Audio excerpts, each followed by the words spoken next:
All right, good afternoon and welcome to the 2018 Foster Youth Internship Program Congressional Briefing. My name is Kate McLean, and I am the Director of Programs at the Congressional Coalition on Adoption Institute. CCAI is a nonprofit, nonpartisan organization dedicated to raising awareness about the millions of children around the world in need of permanent, safe, and loving homes, and to eliminate the barriers that hinder these children from realizing their basic right to a family. The Foster Youth Internship Program is one of the 5 key programs at CCAI. It began in 2003 as an effort to raise awareness to federal policymakers about the needs and unique perspectives of those who spent time in the United States foster care system. The FYI program is a 2-part internship. Not only do the interns write their own federal policy report, they also spend business hours interning in congressional offices. This year marks the 15th anniversary of the program, and I am pleased to introduce you to our special milestone class of foster youth interns. Brittney, Callie, Shay, Cortney, Noor, Amber, Ixchel, Alison, Terrence, and Jordan. Individually,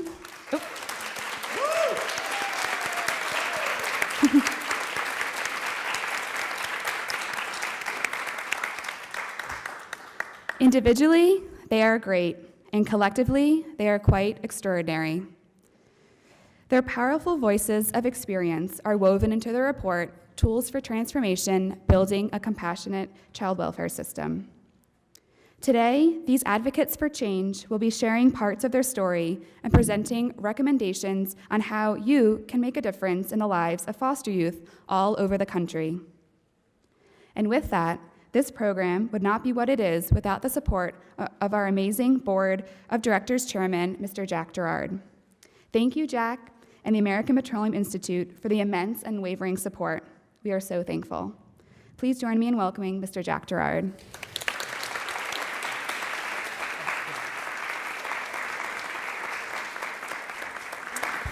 Well, Kate, thank you very much.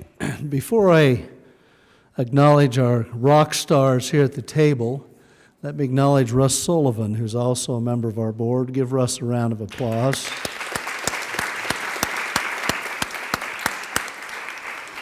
Russ had the hard job just a moment ago in asking all the youth here to stand up. So thank you, youth, for standing up to provide seats for the older generation, if you will. So thank you. Let me make one other brief comment before I turn to our interns this year as well. As many of you know, Becky Wykind is our executive director of the CCAI, is currently in treatment for health issues. And I just want to give special thanks to Kate and a remarkable team at the CCAI staff who, even in times of difficulty, and I hope our thoughts and prayers are with Becky, but Kate, I'd ask you and others that are on the CCAI team to please raise your hand so we can give you a rousing round of applause for a job well done.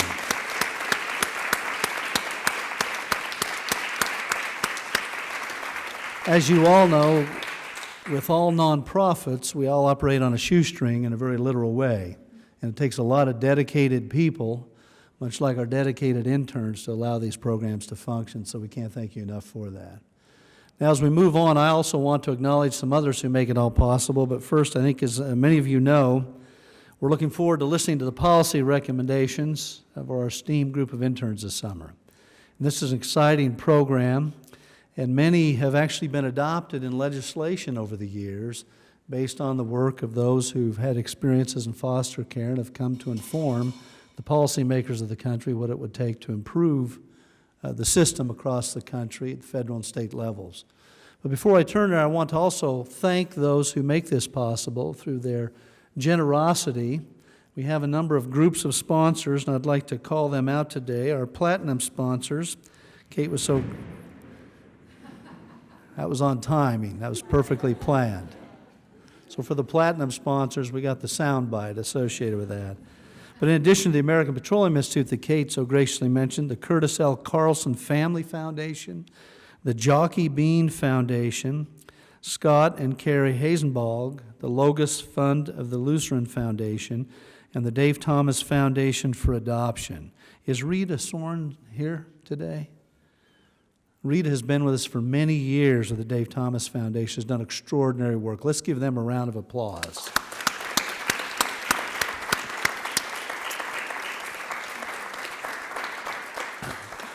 The others I'd like to acknowledge are our gold partners, including the American Beverage Association, which is our fellow board member, Susan Neely, who might be joining us a little later, I understand, but she is very generous and gracious with her time and her resource.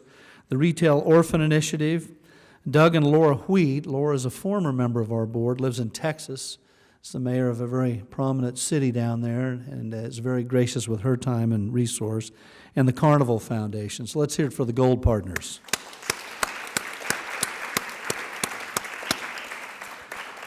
Now, others that specifically support our FYI program, I'd like to acknowledge personally because they make all this possible. Beginning with, once again, the Dave Thomas Foundation for Adoption, the Curtis L. Carlson Family Foundation, the Retail Orphan Initiative, the Carnival Foundation, Doug and Laura Wheat, and the Jockey Bean Foundation. They make specific efforts and contributions to allow us to hold this very important internship program, many of which you're going to be blown away today, as you have in years past, when you hear from these experts they're going to present to us. Let's give them a round of applause.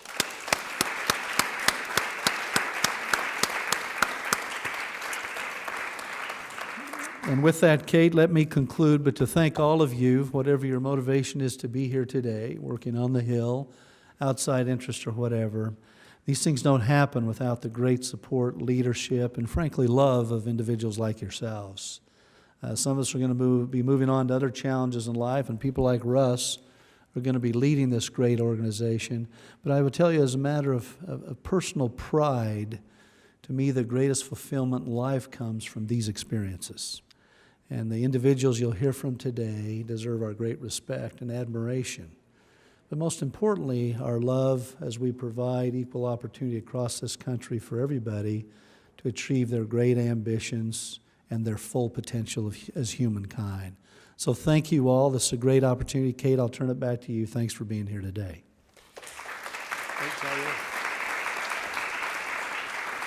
All right, thank you, Mr. Gerard.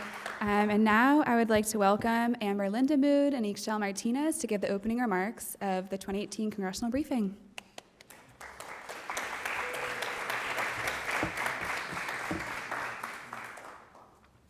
Hello, everybody, and welcome to CCAI's 15th Annual Foster Youth Internship Briefing. My name is Ixchel Martinez. And I am Amber Lindemood.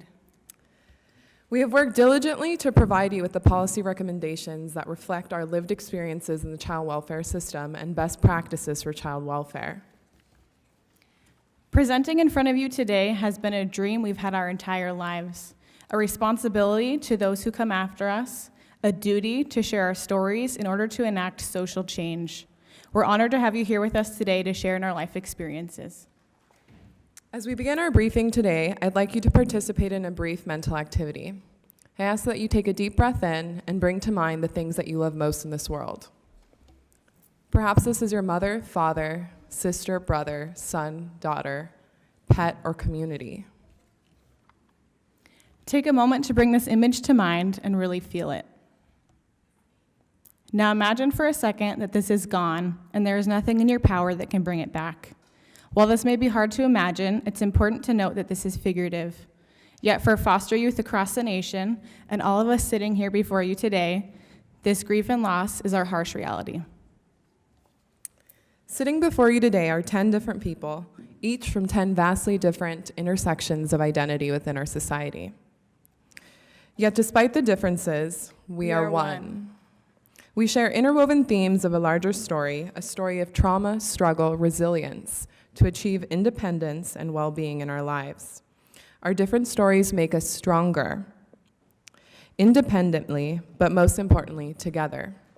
In the words of our great nation, E pluribus unum, out of many one, we are one society. We come from circumstances and systems that were not designed for our success, but we held on to hope and defied tremendous odds to be here in front of you today. Statistically, we are an anomaly, but each of us holds this truth to be an error. We each have been able to imagine a future that exceeds both the expectations of our environment and those around us. What we have learned over the course of our lived experiences and academic studies is that everything in our universe is interconnected. However, these experiences are not created equal, and these experiences are the ones that shape the way that we see the world and the philosophies with which guide our decision-making processes. Each of you sitting before us today possesses tremendous power in deciding what is paid attention to and how our nation's problems are addressed. We appreciate your interest in being here to share in our personal stories and for considering our policy recommendations. But more importantly, we are grateful for your presence and willingness to perceive the child welfare system through the eyes of a former foster child. To begin our hearing today, we will go ahead and start with the youngest of our foster youth interns, Brittney Barros.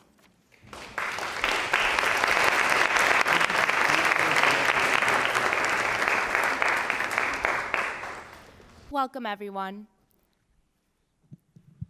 I first would like to thank the Office of Senator Gary Peters for hosting me this summer, as well as CCAI for providing me the platform for my voice and advocacy within child welfare. Sibling bonds are truly one of a kind. They entail some of the darkest secrets and impeccable loving memories, share valuable life lessons, and are the longest lasting relationship of a lifetime. Siblings bleed the same blood together, cry the same tears together, and fulfill life's destiny together. They are each other's best friends, shoulder to cry on, and truly shape life adversities and achievements. Foster youth deserve this one-of-a-kind bond, which should not be taken by a broken system. Throughout our experience in foster care, my siblings, Brandon, Scott, Serenity, and I did not see each other or live together for 6 years. Because of the pain of separation, my brother attempted suicide. My sister often has crying spells about my brother's situation. I often experience nightmares about never seeing my siblings again and suffer from a tremendous amount of grief. It breaks my heart that we are no longer together, despite our strong sibling bond that we cherish deeply. On this day, my brother's birthday, I will be speaking about 3 different recommendations to combat sibling separation within foster care in honor of him. 10 states have created and implemented a sibling bill of rights, which guarantees foster youth the right to frequent visitation and to live together. In the other 40 states, foster youth don't have these rights, in part due to lack of federal legislation. To address this issue, Congress should create and pass a national sibling bill of rights based off of state legislative models that provide specific guidance on keeping siblings together. According to the Government Accountability Office, there are 3 major barriers that states face in placing siblings together.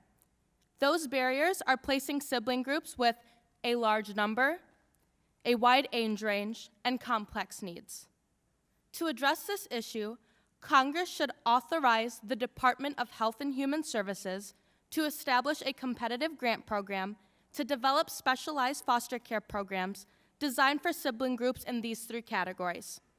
These programs should be evidence-based and proven to substantially increase joint sibling placement, such as the Neighbor to Family program in Florida.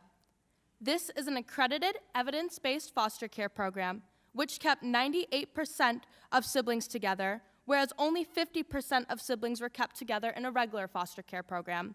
This model effectively addresses sibling separation among sibling groups. While the Fostering Connections and Increasing Adoptions Act of 2008 emphasizes that siblings should be placed together, child welfare agencies are not being held accountable for failing to follow through. In December 2016, AFCARS, the Data Collection on Foster Care, revised its requirements to include a state-by-state count on sibling placement and separation. Yet, HHS is withholding implementation of the newly revised data requirements because of expressed concerns of burdens on the states. However, without this data, it is difficult for the federal government to hold states accountable for performing poorly in keeping siblings together. To address this issue, Congress should urge HHS to implement the December 2016 final rule on AFCARS, which contains critical data elements relating to sibling placement and separation. If HHS and policymakers implement these recommendations, siblings across the country will have one less traumatic experience to worry about, being torn away from the people closest to them. To learn more about my proposals and my experiences, please see page 4 of the report. Thank you.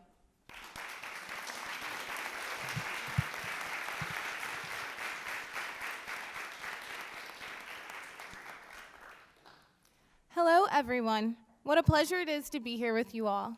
Thank you for taking the time out of your day to hear our policy proposals and our stories. My name is Callie Crowder, and I didn't just survive the system, but I thrived. Today, I want to talk to you about building a bridge. When I was 13 years old, my 3 sisters and I ended up in the foster care system in the state of Ohio. We found ourselves not only in the system, but we were away from home and away from family and all things familiar. Fortunately, this foster home was the only one my sisters and I would ever know. The older couple who took my sisters and I in did not just house us, but they built a bridge for us to succeed. This is not the case for many youth in foster care. Moving home to home, lacking stability and normancy, many foster youth lack the necessities to transition into adulthood. But with a loving, supportive, and well-trained foster parent, they can succeed. For the youth in their care to succeed, foster parents must be able to access a full range of information, support, and training they need to focus on what is truly important, and that's being foster parents. The reality, however, is that many foster parents are not getting the assistance that they need. To echo the words of Senator Grassley, in whose office I've had the pleasure of being this summer, between 30 to 50% of licensed foster parents, they choose to stop being foster parents simply after 1 year. The 3 primary reasons for this are unrealistic expectations, the lack of support and services, and insufficient training. The problem is not that we have a lack of foster parents, but that foster parents are not getting the training and the support that they need, nor the funds to provide a stable and normal life. Currently, there's a national database to collect information on foster children, but there's not one on foster parents. Why is this the case? And just imagine if there was.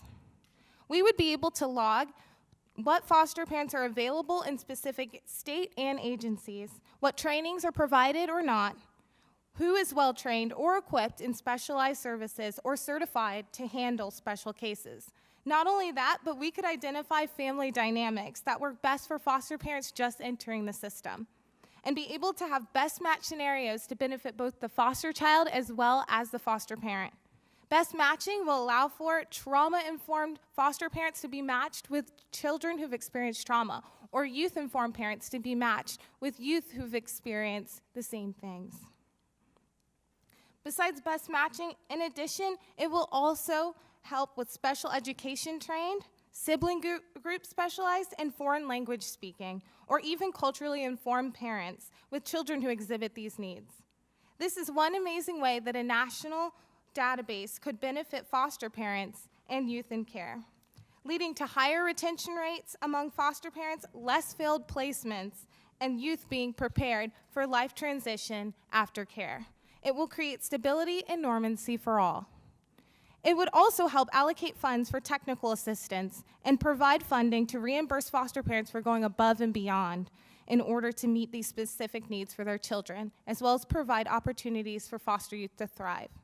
I urge Congress to authorize the Health and Human Services to establish a new national foster and adoptive parents database, NAFT. The creation of NAFT would require state child welfare agencies to collect and submit key data on foster parents. This data will also help the federal and state government identify trends and outcomes to better understand what supports are working and identify important gaps in recruitment and retention. Providing forever homes is our goal. So why not create a system that can promote, support, and encourage relationships for life?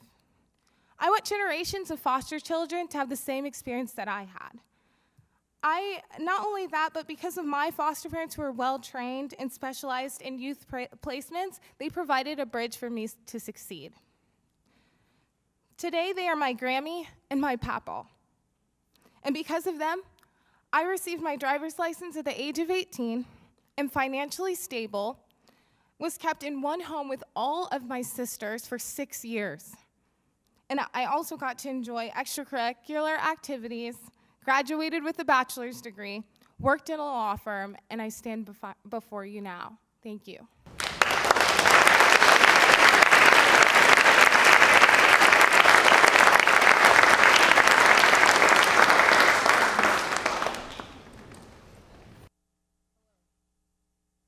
JK. Hello, my name is Shay House. I would like to thank the amazing people who support me day in and day out. I am particularly grateful for Senator Klobuchar's office and the Congressional Coalition of Adoption Institute. This program has allowed me to shed light on the struggles that foster youth encounter to the people in a position of power to change it. Many young people in the child welfare system experience both placement and educational instability. Frequent moves are detrimental to their development, increasing the risk of behavioral problems, and lowering their chances of reunification and permanency. The instability foster youth encounter becomes a vicious cycle. Placements and school changes lead to behavioral problems, which in turn lead to more placements and school changes. Throughout my time in the Alameda County foster care system, I experienced both placement and educational instability. I fell victim to the child welfare system mishaps. I missed out on what should have been a given, having one stable caregiver and one stable home. I've been in roughly 45 foster homes, 8 group homes, and 23 different schools.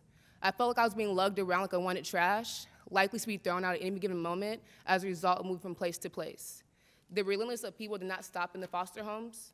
Not only did I have to deal with the uncertainty at home, but I also had to deal with the anguish of the unknown at a new school with every single move. Typically moving housings meant moving schools due to the limited amount of housing available in that particular school district. Even if I were allowed to attend the same school, the hour-plus commute to my previous school would have been outrageous. In one 3-month period of academic year, I moved so much, I attended 7 different schools. This left me both emotionally exhausted and academically behind. I not only struggled to develop relationships with my peers and teachers, but I also struggled to keep up with my classwork. Research has shown that high school students who change schools even once were then half as likely to graduate as those who did not experience a single school change. This illustrates how detrimental even a single school change can be. Currently, there are 2 prevailing laws that impact the education of children in the foster care system: the Every Student Succeeds Act and the Fostering Connection to Success and Increasing Adoption Act address the instability foster youth experience within the K-12 system. These laws ensure a child can remain in their school of origin upon entry to the foster care system if it's in their best interest.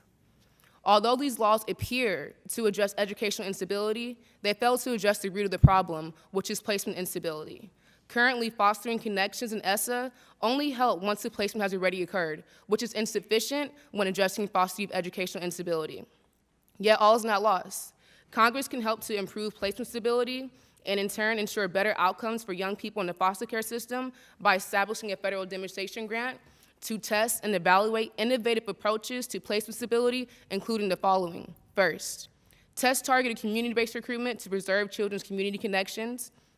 This will allow states to identify populations with a dense population of foster youth to actively meet their housing needs, and in case the placement change did have to occur, they can stay from their school district to increase educational stability. Second, ensure training that equips foster parents with the necessary skill set to effectively serve this demographic of youth. And create a peer support network in local communities for foster parents and youth.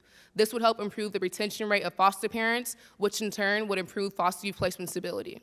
I have first-handedly experienced the heartaches of the child welfare system. I want nothing more than to ensure that the next generation of foster youth do not experience the anguish of a broken system. I am ready to work tirelessly to create a society where foster youth are treated humanely and given the resources to live prosperous and healthy lives. My question to you is, will you join me?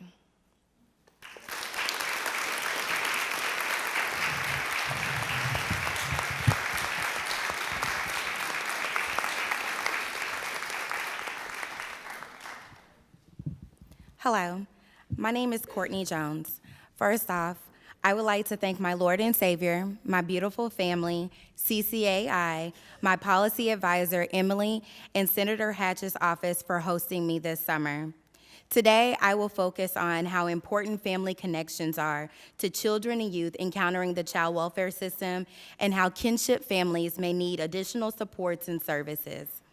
Based on my personal experience as a foster youth in kinship care and later as a potential kinship care provider, I know firsthand the many challenges that kinship families face. 3 years ago, my wife and I was listed as a kinship placement option for my 2 cousins in foster care. We decided to take an alternative route and become a licensed foster to adopt parents instead of becoming a kinship care provider.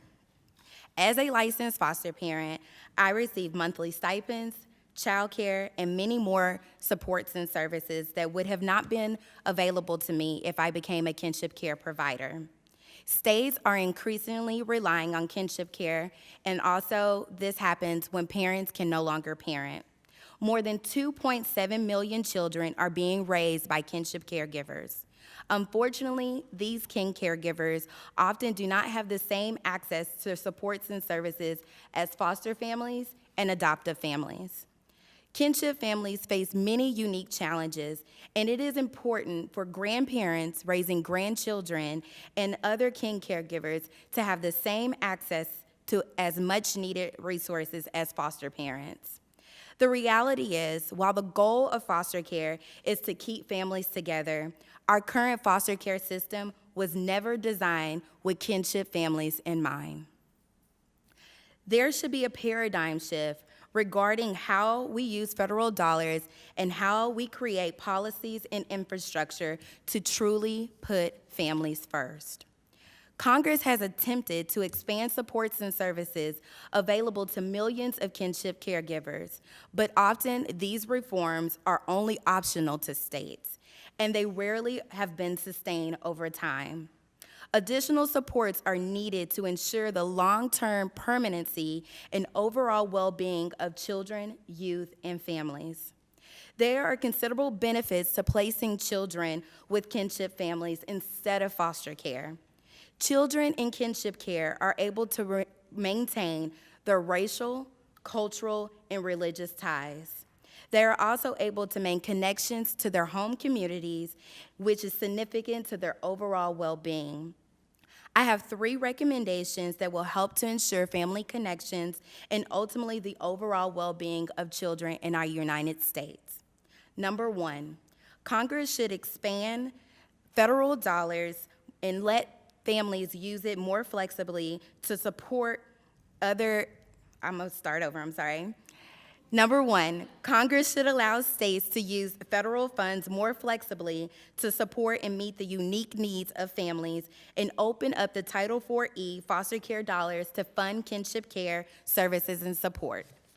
Number 2, Congress should require states to include in their Title IV plan details on how they will ensure that kinship families are made aware of all of the full range of options of services that are available through the child welfare system and also in their communities.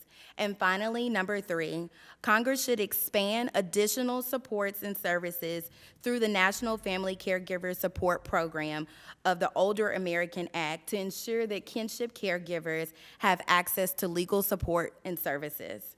Thank you for your time and also for putting families first.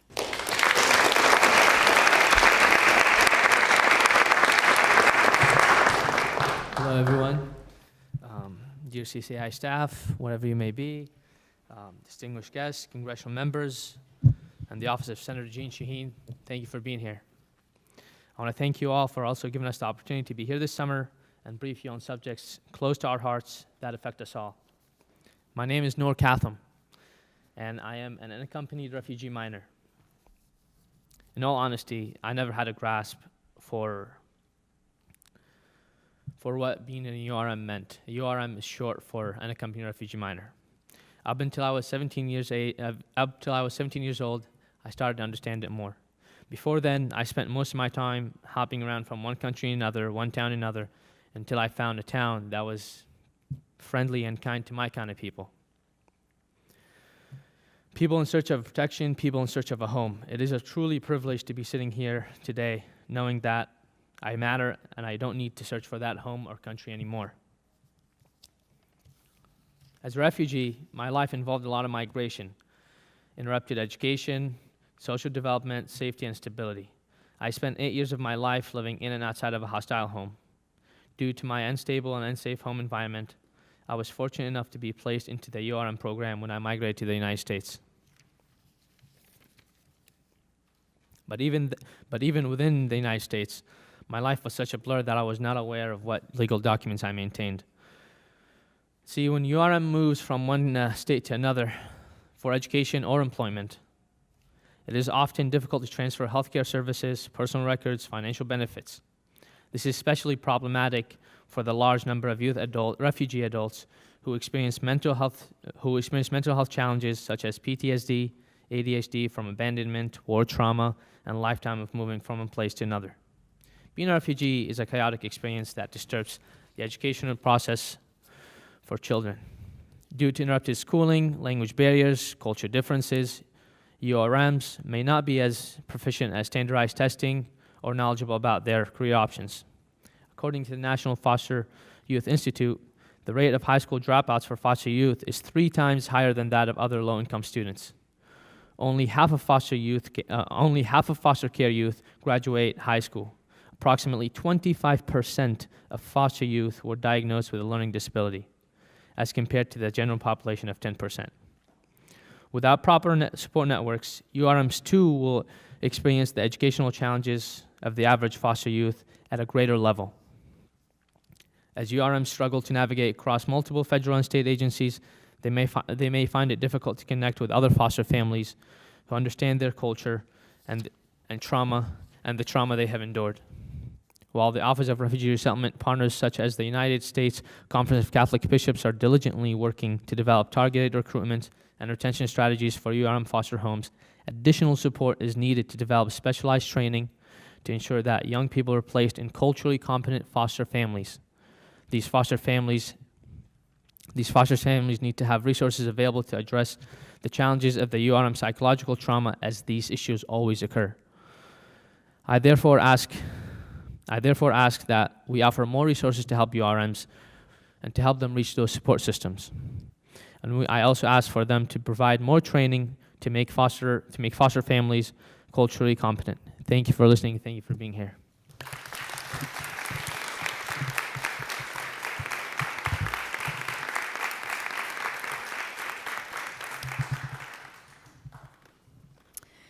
I did this because I loved you. My mother yelled these words at my younger brother and I as 2 policemen held her down and another 2 drug us out of the only place I called home. As the door of our apartment closed, I saw her face for the very last time. My name is Amber Lindemood, and I was born and raised in Seattle, Washington. I am a student, sister, friend, caseworker, and among many other titles, I too am a former foster youth. As a child, I believed my life to be great. For the majority of my childhood, I had a roof over my head, clothes on my back. I had a deep love for my family and longing to help others. My life changed when my baby brother was born and I started kindergarten. More med would come in and out of our home. My mother relapsed, and we started experiencing food insecurity, physical abuse, and severe neglect. I entered foster care at the age of 6, and as time went on, I began to learn more about my life. I came to find out the trauma my brother and I experienced was also experienced by our mother, and we played a part of the unending cycle of intergenerational trauma. My family knew the abuse my brother and I were experiencing and chose to do nothing about it. Perhaps out of fear of social isolation or stigma, or perhaps due to a lack of resources. Unfortunately, the foster care crisis isn't a new phenomenon. As we discuss the past and future, I believe it's extremely important to also focus on the present. Childhood trauma was not merely experienced by myself, my mother, and everyone at this table. It continues to influence youth across the nation, and I see it firsthand every day at my university and place of employment. I see youth separated from their families due to issues related to poverty, substance abuse, and intergenerational trauma. The realities of these lived experiences go hand in hand with adverse childhood experiences, ACE's research, which indicates youth who experience trauma are more likely to experience cognitive and emotional distress, have a harder time maintaining a job and completing school, and have elevated health risks merely because of the trauma they experienced as kids. In February of 2018, Congress passed the Family First Prevention Services Act in hopes to eliminate these gaps in service. This act makes monumental steps toward progress. However, it utilizes outdated child welfare measures. Currently, there are no national requirements mandating states screen and assess all youth eligible for programs under Title IV funds, meaning not all youth who are at risk of entering care are able to receive services needed to keep their families together. Additionally, the decision to remove a child from their home is based on an assessment that reflects medical research conducted in the early 90s. This assessment is not reflective of kids' current social and emotional experiences and often can result in premature or untimely removals. We are at a significant point in history where we have the opportunity to reform current child welfare practices and transform the lives of youth who will follow in our footsteps. In efforts to address childhood trauma and increase accessibility to prevention services, I urge Congress to first, increase funding for community-based child abuse prevention programs that allow states to create and expand family resource centers. Require that states include in their Title IV plan details on how standardized assessment tools will be used to identify and address children's needs. And lastly, establish a national commission to make necessary recommendations to revise the Adverse Childhood Experiences Study. On behalf of my 6-year-old self and the many youth I see on a daily basis, I would like to thank my family, CCAI, the Office of Congresswoman McMorris Rogers, and everyone here today for your support of my life journey and considerations of these recommendations.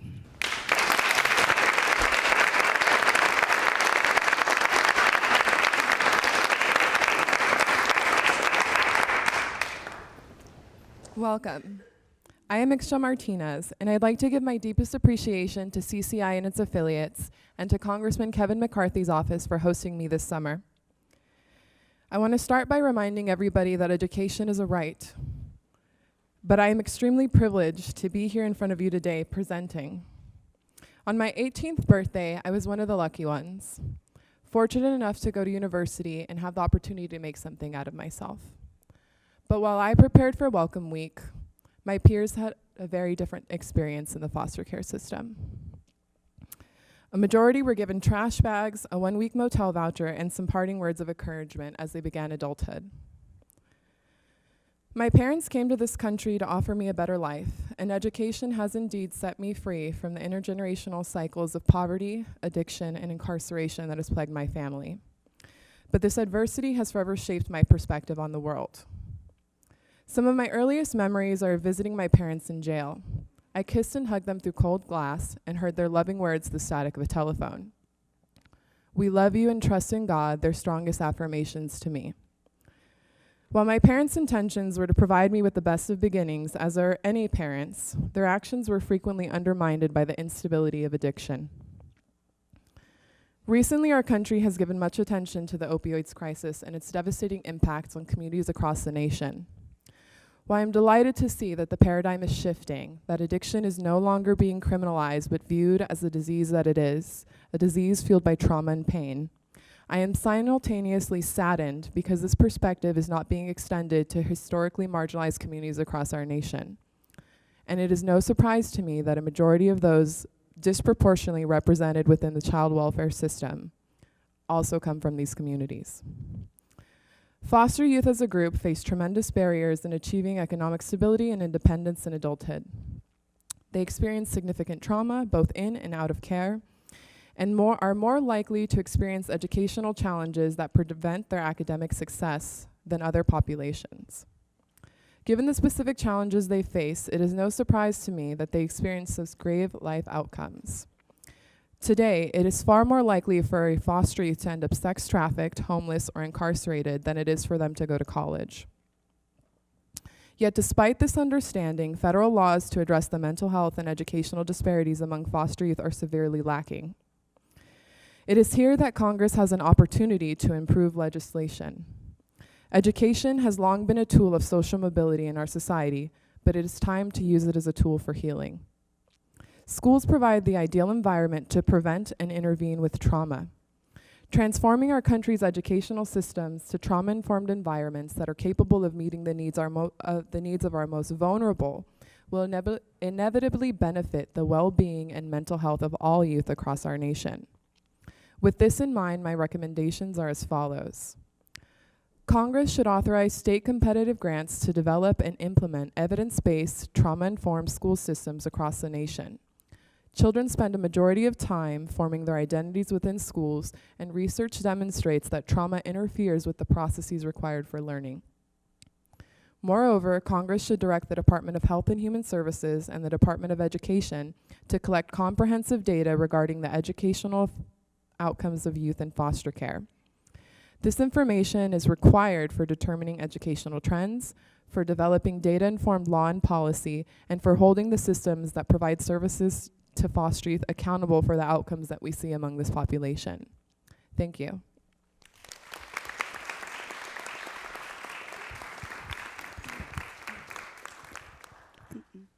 Hello everyone, my name is Alison Myers. First, I want to thank the CCAI staff, as well as Senator Durbin's office, and all of you for coming today to listen to our insights into the child welfare system. As a young girl going through the foster care system in Illinois, I never would have imagined that I'd be sitting in front of you all today, or let alone making it this far into my life. As one of the 28,000 youth who age out of foster care every year, I am considered one of the lucky ones. Before my 18th birthday, I only had a short and rushed 90 days to develop my transition plan to adulthood, leading me to ignore important areas of my life in need of attention during this time. See, rather than focusing on my own personal goals for the future, I spent the next 4 years focused on meeting the checklist of requirements in order to receive extended care, all while struggling to cope with my depression and anxiety from a life infected with homelessness, domestic violence, and the instability of foster care. As I reflect on my own aging out experience, I believe that as a nation, we are not doing enough to prepare our foster youth for adulthood. The transition plan and extended care have so much potential to equip youth with the skills needed for a successful future, but the preparation myself and many others have received for emancipation did not give us what was necessary to nourish our lives in the moment or maximize our potential for the future.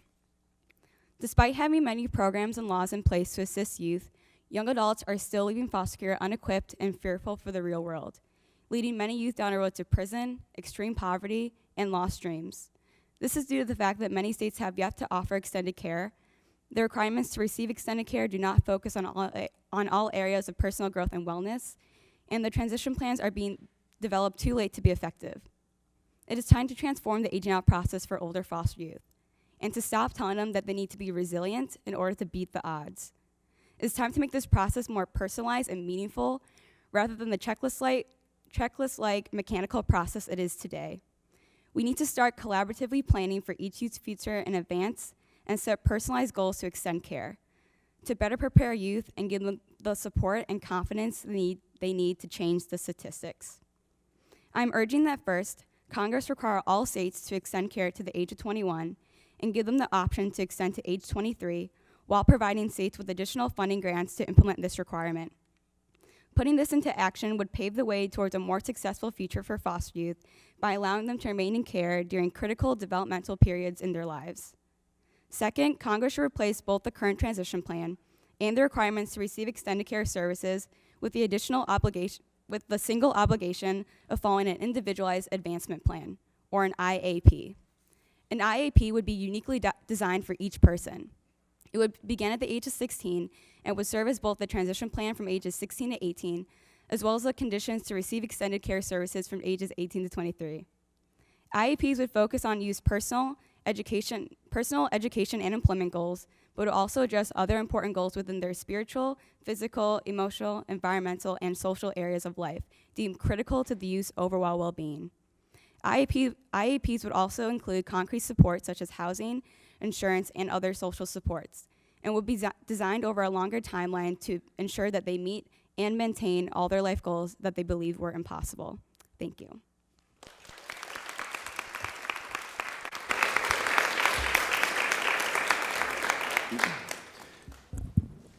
Hi everyone, I'm Terry Scraggins. I would like to thank everyone who has helped me get to where I am today. Shout out to the powers that be, friends and family, as well as the office of Senator Wyden and CCAI for allowing me to project a part of my identity brushed under the rug all too often. The struggles of LGBTQ youth, especially those who identify as such within the child welfare system. Around age 13, I identified as a cisgender gay male. Growing up in a very conservative Idaho presented many barriers to my development in adolescence. As a biracial gay male in a majority white state, I struggled with acceptance and knew something was different when compared to my peers. During my 6 years in foster care, I lived in more than 20 different placements. It was not until my grandparents became licensed as foster parents at the age of 16 that I was ever even asked about my sexual identity or where I would prefer to be placed. While in care, I frequently felt treated differently because of my sexuality, even though I never openly stated how I identified. For example, one of my foster parents told me that my male friends couldn't share a blanket with me in the living room. Another one of my foster parents even said to me, "Gay people are sinners who have no direction in life." My quality of life and care would have been drastically better had there been individuals whom I could turn to in times of need. To feel support rather than ridicule and judgment would have made all the difference in the world in my development as a teenager. According to a recent study, about 1 out of every 5 foster youth identify LGBTQ. Studies show that these youth have lower self-esteem and a much greater chance of health problems as adults. Youth who identify are almost 6 times likely to experience high levels of depression and more than 8 times likely to attempt suicide than their peers in foster care who do not identify as such. LGBTQ youth in care often experience more placements than their counterparts. According to research, nearly 20% of youth in care were moved from their first placement because of a caregiver request, compared to 9% of their heterosexual peers.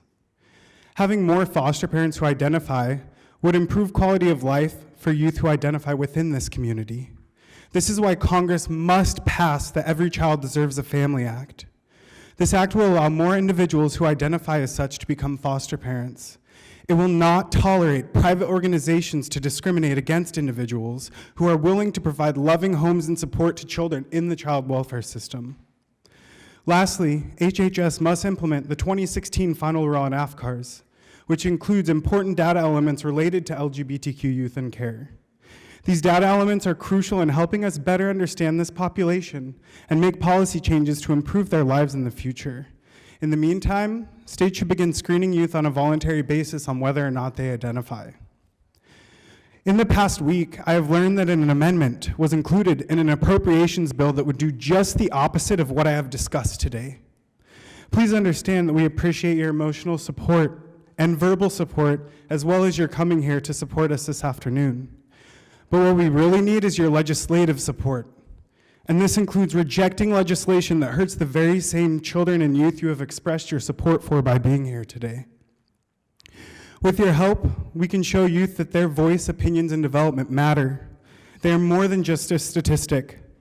I've been extremely fortunate. With hard work and perseverance, I was able to graduate high school, serve in the United States Navy, and will soon obtain my bachelor's in social work. I'm doing it all with confidence in my identity, and I've had access to many resources. All LGBTQ youth deserve the same support that I have.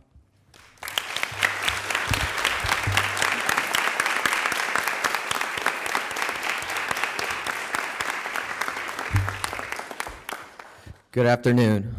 My name is Jordan Sosa.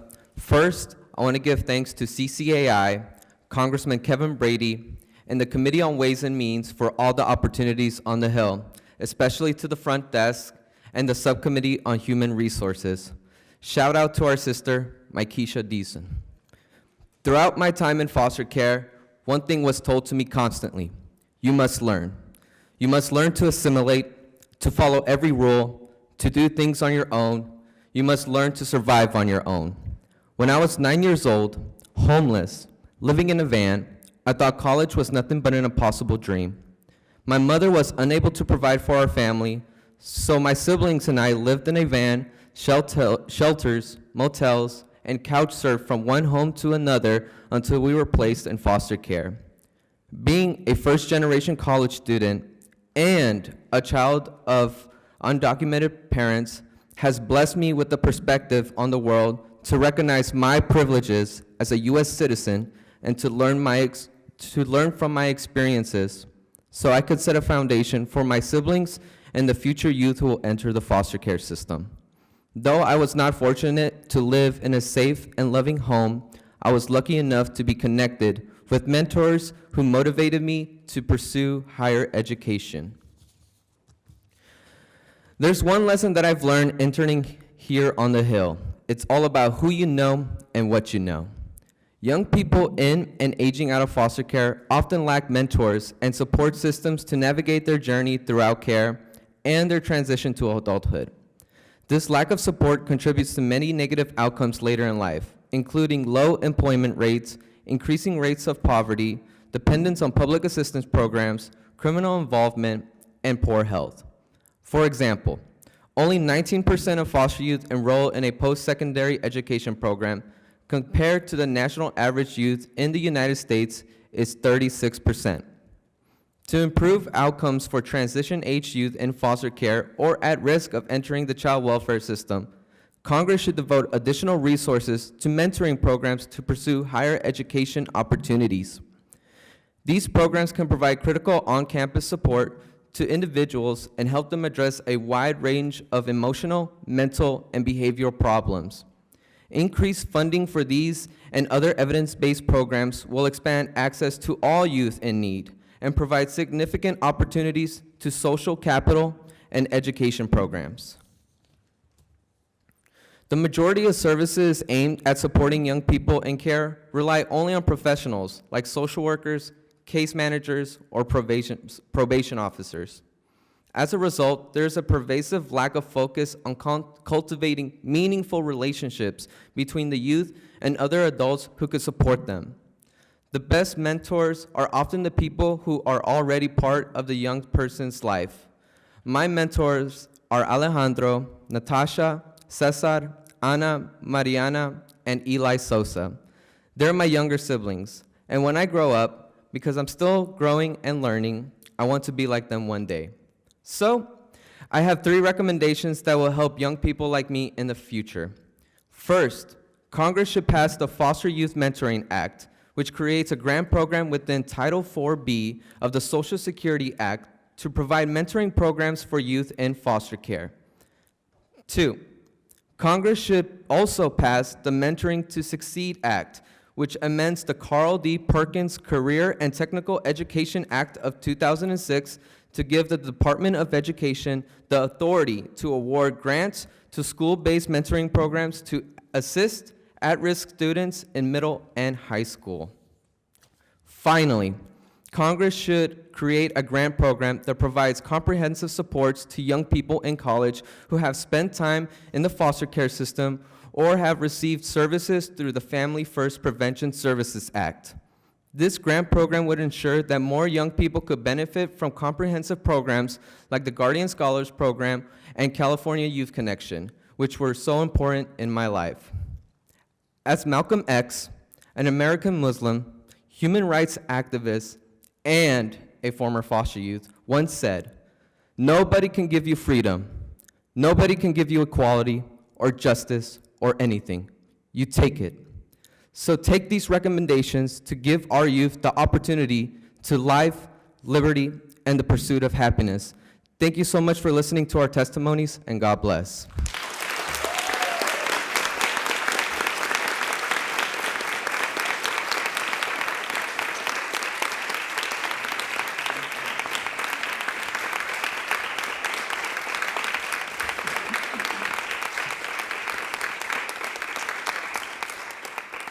Thank you. Fellow presenters, thank you. CCAI staff again, thank you. Policy advisors, Office Jean Shaheen, Interns, thank you for being here. When I think about the motto, E pluribus unum, which is often translated out of many one, I wonder if our founding fathers ever imagined the complexities of the world we live in today. Technology and trade have brought the world closer today than ever before. On one hand, this creates new social and immoral problems.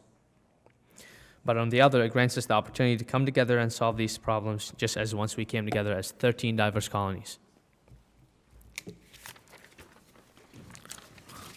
Our unity of purpose today, as it was then, is to defend against freedom. Excuse me. Our unity of purpose today, as it was then, is to defend freedom against any obstacles. Made it. Having been an object of both vicious discrimination and recipient of undeserved kindness, I believe that freedom will always triumph over injustice. Darkness cannot force back the light, but light will always drive out the darkness whenever they meet. Similarly, I believe that our love of justice will always drive out the darkness of ignorance, violence, and hatred. When you extend the justice that law provides you, you awaken the common humanity that lives within each person. We are grateful that everyone here today has given us students the chance to be heard. We appreciate your commitment to creating laws that also take into consideration our character and passion. Thank you.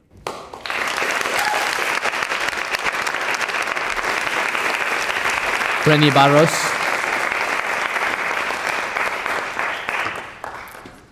We want to take this time and open it up for any questions you may have for us. Please feel free to stand up, raise your hand, and tell us who you are and what office or organization you are with. And either direct your question to an individual, including myself, or to the group as a whole. Don't be shy, we don't bite. I know it was a lot to take in. Yes. I'll be that girl. I'm Amy Sestro from Human Resources Solutions. That's work with Jordan. And I'm going to pose a question to you and let others opine as well. What surprised you most, happily surprised you most about this experience?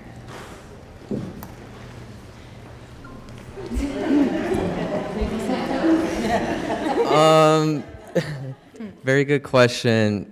Every step of the way, I remember coming my first day and just meeting all these beautiful faces, and I couldn't believe that just the experiences I faced in the child welfare system and the foster care system that would lead me to this moment in my life. Like I said in my testimony, I was homeless living in a van when I was 9 years old. My mom really worked very hard, so she always worked to have a roof over our heads, whether it was a shelter, a car, or some random stranger we were. She really worked hard. And you know, my siblings have been a huge motivation for me to be here where I am today. They're still living in the foster care system, and you know, they face many trials and tribulations in the foster care system, and they have been a huge support for me to come here, and also giving me the hunger to really look at what other policies affect other individuals that didn't have the same experience as me. So I remember the front office gave me an assignment, and it was like, you know, what experiences would you like to have here on the internship? And I just had like a 2-page essay on that, and I was like, I want these policy issues. I know Family First has been coming in, and fortunately they were able to connect me with you, with the HR, the subcommittee of human resources. And really, we are very hungry to make these changes. We want future youth who will enter the foster care system to have a better experiences than we experience. But we've been so blessed to lead us every stepping stone to lead us to this moment. Thank you. All right, would anyone else like to take a stab at that question? Go ahead, Amber. Thanks again for being here today. My name's Amber. I think to answer that question, unity was something that I wasn't really expecting. I think social stigma is a real thing, and personally, I would never disclose that I was a foster youth. And so being here with these folks who I love dearly and consider my brothers and sisters, all coming together and using our, something that was considered weakness is actually our strength, and so coming together and voicing the voices who are not here today, being a voice for them was something that I'll always cherish. Thanks for the question.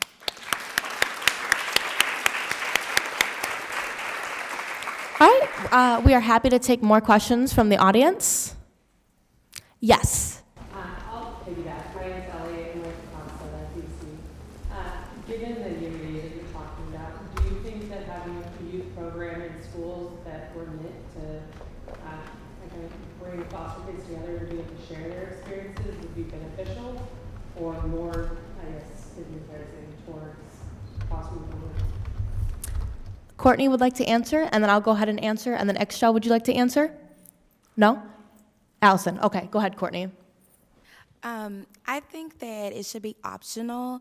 I don't think it should be mandatory for a young person to go to group and say, I've been in the foster care system, or this is what I'm enduring in the foster care system. I think that they should be treated as their peers in the school system. If somebody's dealing with depression or if somebody's dealing with the loss of a parent, they don't have a group where they say, this is what I'm going through, but I think it should just be an option available where they have a place that they can go to and confide in someone. Yeah. So for me, I am actually personally in the state of Michigan. There is a foster care support program on every college campus and university. This program has definitely changed my life, so I really wish, I hope to see more college support programs for foster youth. This foster care support program lets me to meet other peers that also have experienced foster care that also go to Eastern Michigan University. Some of the programs they offer is therapy. They pay for my books. We have an on-site food pantry, and they also provide emergency crisis. Allison. So yeah, I think it would be really cool to have an option. I never really started meeting other foster youth until I got to college. I never really, you go through the foster care system and you feel so alone and you feel like you're the only one person going through it. And I really think it would be cool to get like even high schoolers together and really just bring the community, like if I was in Illinois and bringing foster youth from my county together and really just like talking it out. And it was really important to me to start a group. So I actually am president of a social support group for foster and adoption kids on my campus. And it was really amazing. You never know what someone has been through by just looking at them. So, thank you. Go ahead, Noor. To answer your question, I think we need more of mentors, and we need more people to look up to than actually have an actual group. We see a lot of hurt, we see a lot of pain. So when we see someone else like us that made it, or someone else that would like to extend a hand, that helps. I think that's more important. Thank you, Noor. Any more questions? I saw your hand. Yes. Yes, Susan Deely. I'm on the board of the Congressional Coalition on Adoption Institute, and just thank you for being such an exemplary illustration of this program that we're so deeply committed to and are all amazing, and it's a privilege to hear your stories. So there's probably a lot of us in this room that started as interns and then got turned on to this policy political process. So I'm curious what you're going to do next when you go home to continue to stay engaged. And will anybody run for office? So I do personally plan on running for office one day. Thank you. Thank you. I would like to run for Michigan State Legislator and then hopefully make it to the U.S. Senate one day. But yeah, I'll take 3 answers. Callie? I love that question because it's important to know like what we learned here doesn't just die here, but we take it with us.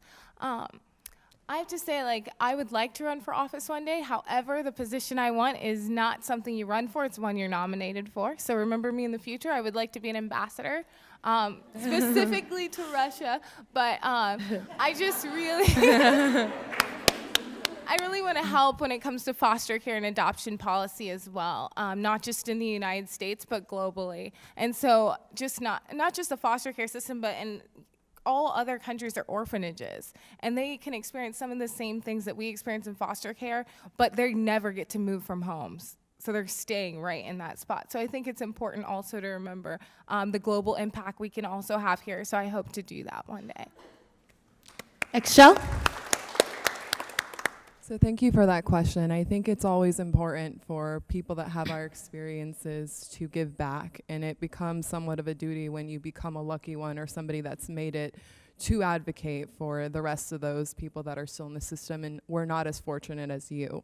So in this experience that I've had here on the Hill, I've been able to see how our legal system works. Being a first-generation American, this is like a big thing. Even U.S. citizens don't know how our government works. And so being able to be here, be present, see the inner workings of how government and policy is made that really affects the day-to-day lived experiences of people within our communities is extremely important. And I think having those voices that are impacted by the legislations that are being past is extremely important, because without those voices, we're not really giving those people a seat at the table in dictating how they live their lives. And representation and inclusion is vital to democracy. So I don't think that any of us will be done with today and with this program. This is a lifelong fight that we will continue to live and experience, and that was put upon us due to our experiences, but we're more than willing to take the responsibility and duty for fighting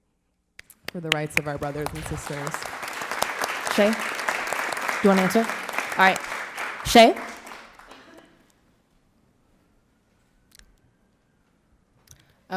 I personally think it's imperative for people who have first-handedly experienced the child welfare system to be at the forefront of policy reform. Currently, right now, what we have a lot of experts who went to school, read a few books, got that degree, and now they're in office dictating the lives of people in the child welfare system, and clearly that's insufficient, which is why we're all here today.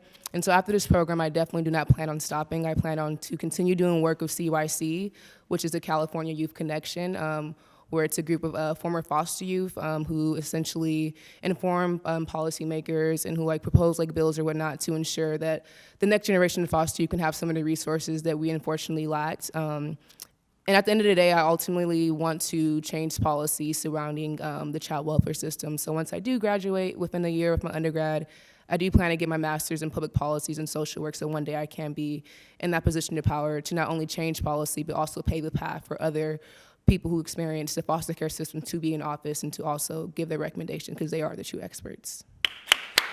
All right, I'll take one more answer. And Courtney, I saw your hand.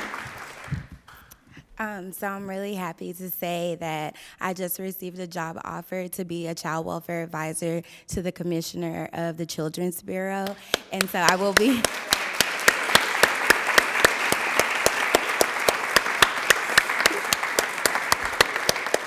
So I will be coming back to DC next month to start a new chapter in my life and to fight for my brothers and sisters across the nation.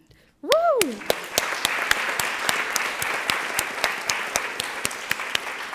All right, any more questions? Yes. My name is Linda Britton. I'm with the American Bar Association, and I work in the criminal justice section. My question is basically, because my dad was in foster care as well, what made you resilient? What gave you the ability to forge forward with what you really love? All right, Shay.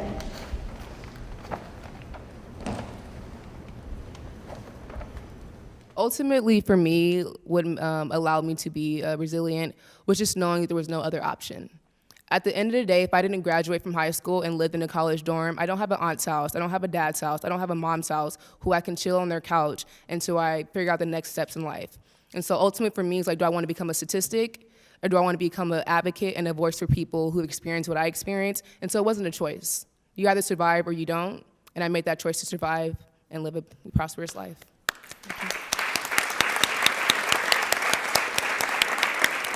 All right, we're gonna go Terry, Jordan, and then Noor.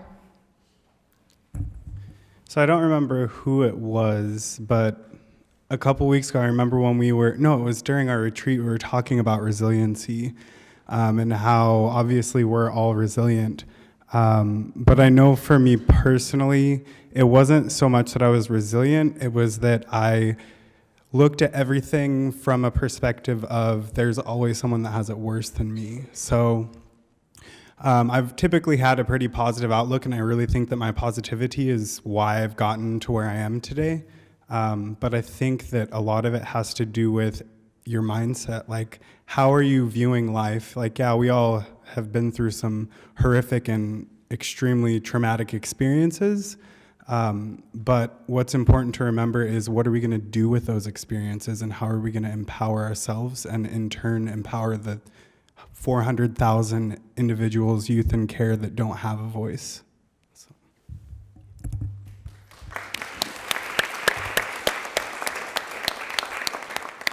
So entering the foster care system was very new. I remember it was going to DCFS office, and they're like, all right, you're gonna be placed in a random stranger. And I went from being homeless to going into a home. So I was super excited. It's like, wow, I could finally go to school, do all these things that I didn't have an opportunity. And while I was in the system, my mom had to face a lot of regulations on, like, you gotta go to your drug class. She was struggling with substance abuse, go to those classes, try to find a placement. Unfortunately, through that time, my mom did face deportation, and out of the blue, we just didn't hear anything from her. So I remember my siblings would just would go wait in the McDonald's and wait for the visit, and my mom nobody would showed up. And I remember my siblings are like, where is she? Is she alive? Is she dead? And I really couldn't give them an answer.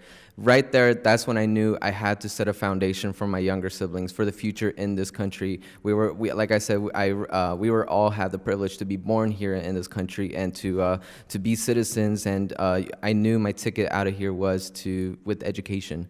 I don't have no fun. I don't have any aunt or uncle, like Shay said, that we could sit on the couch and think about our next steps in life. And in the foster care system, you have that survivor mentality. Like, what am I going to do next? How am I going to do it? I don't qualify for that. Well, I'll find something else and find another individual. So, my siblings have been a huge motivation, and they've faced multiple changes in the foster care system. They've been abused as well, and that has always advocated for me to be an advocate, whether it's joining organizations like CCAI or CYC, or just talking to the social workers, talking to the judges. So having those firsthand experiences to realize that policy change has to be made in order to break this, to change this broken system. Thank you, Jordan. Noor? I think you just really have to defy the odds, and you just got to keep trying. And through my life, no matter how compromising the situation was, in the back of my head as a young child, I just knew I have to keep moving. It's like a wheel. You got to keep spinning. And if I stop spinning, there's nothing. There's no action. And I just kept making action. So, yeah.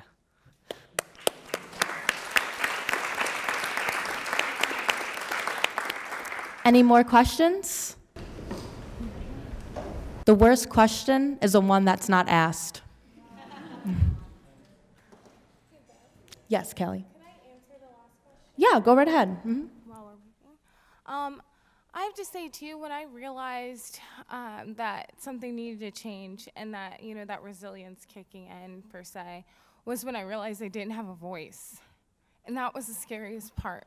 You're in this big system with a bunch of people who are over what dictates and what's going to happen with you for the rest of your life, but you can't say anything. And I remember writing letters to the judge just to get in the courtroom because I was in foster care for 6 years. You're placed within 2 to 3 on average. And I remember my sisters and I, our biggest court hearing that was going to determine whether we go home or not, my 6th year, right before I was going to be a senior in high school.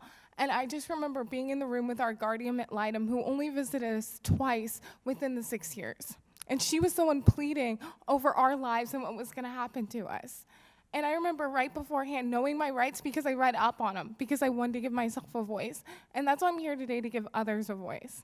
So when I look back at that, I just remember this specific moment where it clicked. We were sitting in a room, and I remember right beforehand, my guardian ad litem asked me, and she said, "Hey, would you like to come over? I'd like to talk to you right before the hearing." And I was like, "No, thank you, not without my counselor present." At that moment, she was like, "Excuse me," walked to my little sisters and tried to do the same thing. They replied the same way. So she ended up having to have all of us in the same room with our counselors present. While we were there, she unfolds this yellow McDonald's napkins when they were yellow. And it has our names and our ages written on it. And she says, "Which one of you is Callie?" And at that moment, I was like, "You're determining what's going to happen for the rest of my life. And you don't even know my name." And so from that point forward, I realized I want to fight for every single child to let them know that they have a name and that they're not a statistic.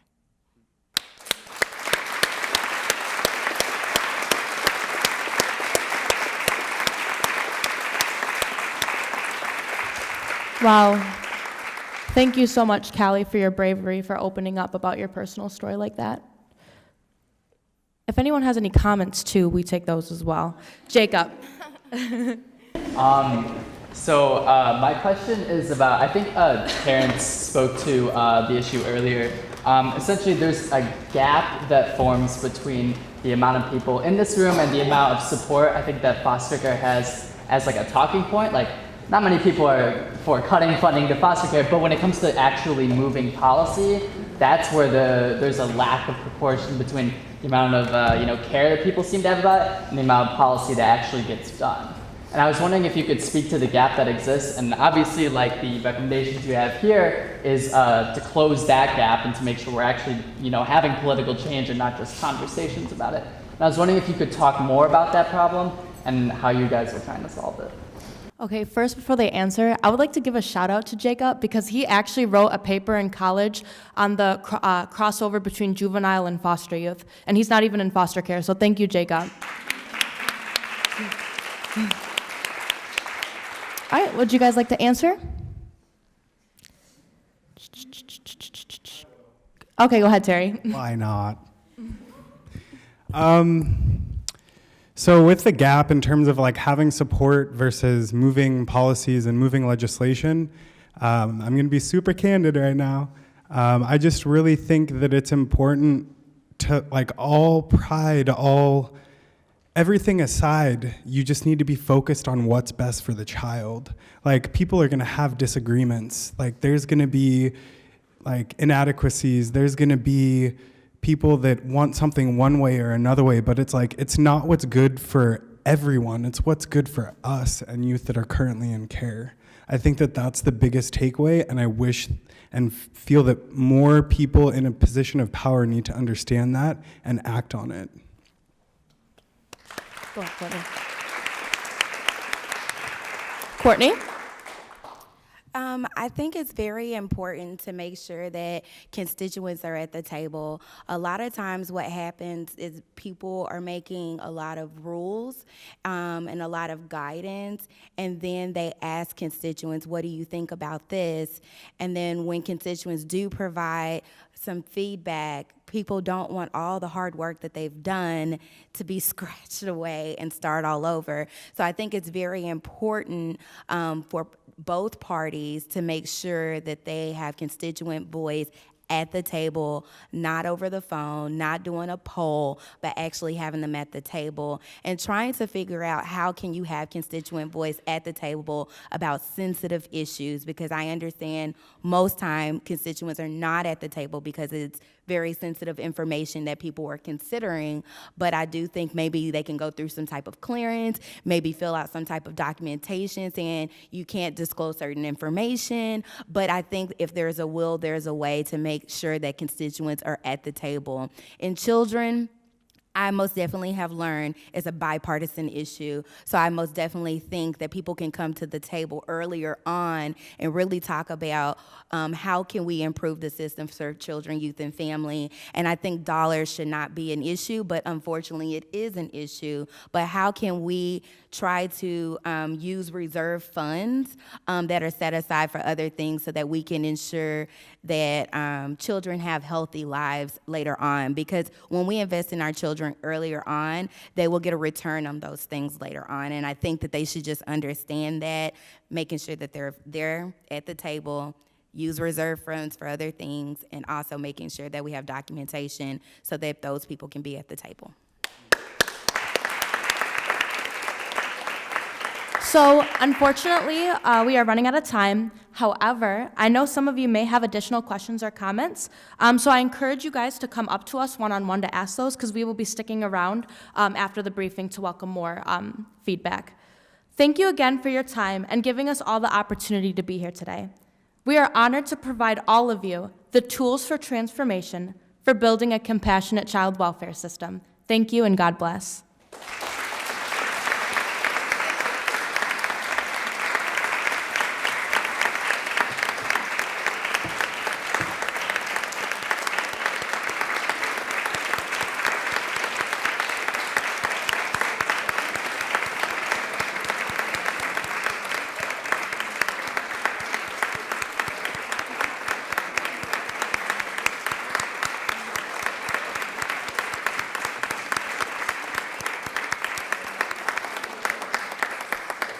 Thank you, everyone, for your engaging questions. I would like to thank you all again for coming to listen to our foster youth interns speak about their experiences and insights into the child welfare system. They have worked incredibly hard on their reports this summer, and we appreciate each and every one of you for taking the time to honor their hard work. I'd like to do a couple thank yous. So first, thank our amazing policy report advisors who gave insurmountable advice and mentorship to the interns throughout the policy report writing process. Your guidance and expertise are so cherished.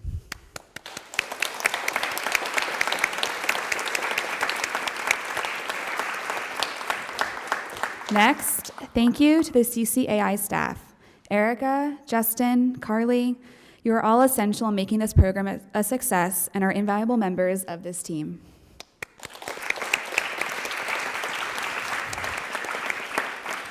Thank you to the congressional offices that hosted the foster youth interns, our sponsors, and everyone else who makes this event and program possible. We are incredibly grateful for your contributions, which have allowed the foster youth interns to continue into its 15th anniversary year and to reach the level of success that it has achieved to date. Last, but certainly not least, I'd like to thank the extraordinary 2018 foster youth interns.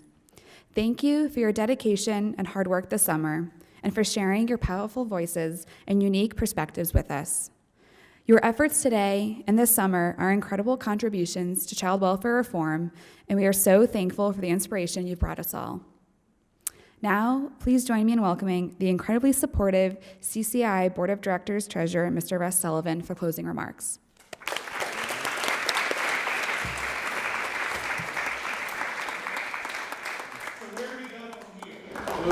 Well, the first thing we're going to do is go out in the hallway so they can bring in the food and drink and we can have a reception.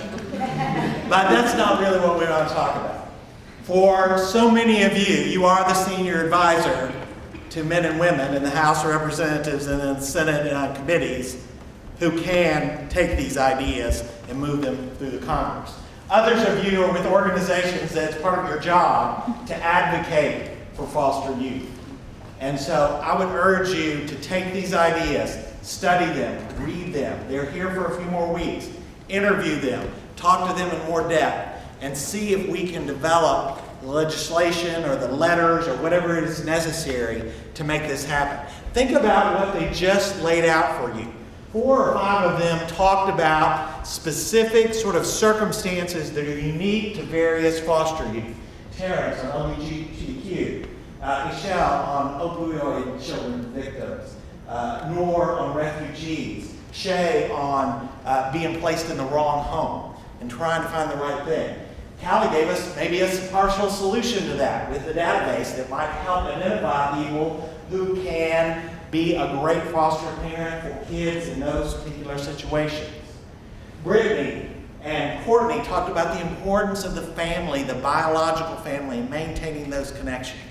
And then we always have continued to have problems with the transition issue that Jordan and Alison laid out, that we've got to do more to help the kids as they get toward 18, 21 and on. And Amber, I haven't forgotten you, I love your commission idea. So that's what your job is to do from 9 to 5, is let's move on some of these ideas.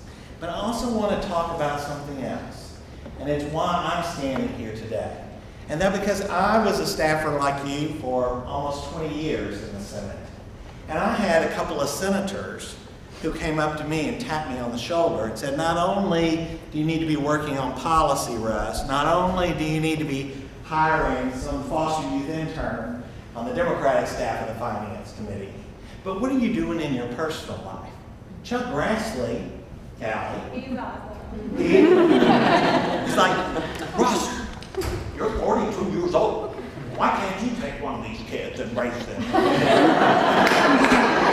And Mary Landrieu, retired senator, said, I'm a senator, look at my schedule, and I adopted 2 kids. What have you done for children across America? And so I got motivated. And so today, I want you to know you've motivated someone. Someone out here is going to sign up to be a foster parent or going to sign up to run a program in one of these states to make things better for youth in the future. So you've already achieved one of your goals. But I encourage you to talk to these students and to come talk to us. There's a place for you not only in policy, but in your personal life. So thank you very much for coming today. If you'll please move to the foyer and spread out down that hall so we can get the food in here. You can talk to them individually. Thank you very much.